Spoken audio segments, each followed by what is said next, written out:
Yeah, the interesting thing about location of bass and vegetation, oftentimes, you know, weeds are weeds to a lot of folks, but to a bass angler, getting the right kind of vegetation is critical.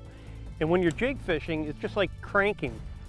Sometimes you're cranking to catch fish, and sometimes you're cranking just to find vegetation in the area capable of holding fish.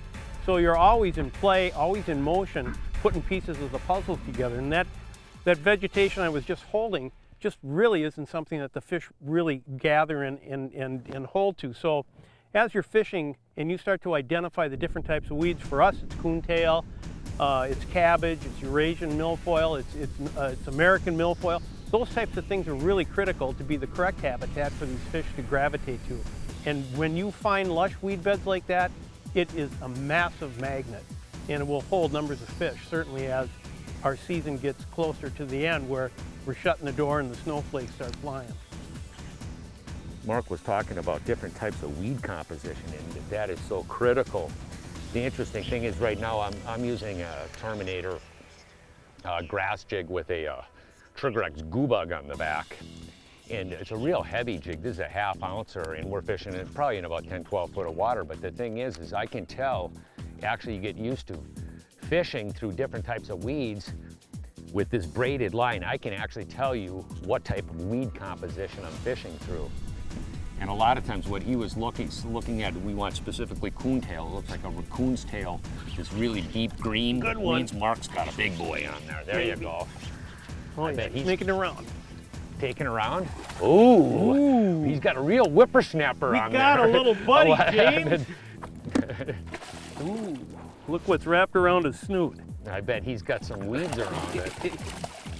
You know, it was so funny that I popped it off the weed, let it sit to the bottom, James, and just kind of must have been just dragging it. Just what James was talking about. Different variety of vegetation is where these fish hold. Just a beautiful little chunk. Huh.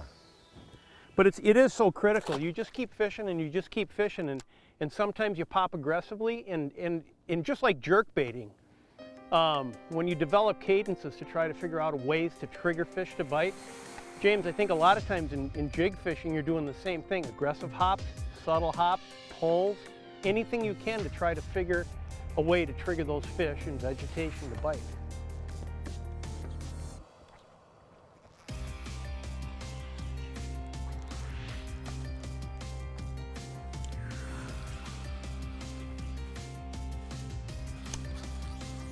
Good to have a good skipper in the boat. Yeah, yeah. There's another one. Oh, Mr. Fisher. Here we Come go. on.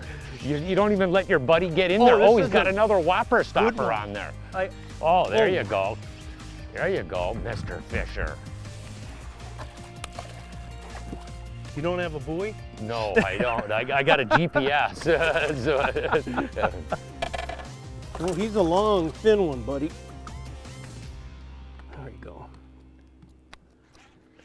Oh, there's another one. Oh, see, and that's what you're talking about. Oh, whoa.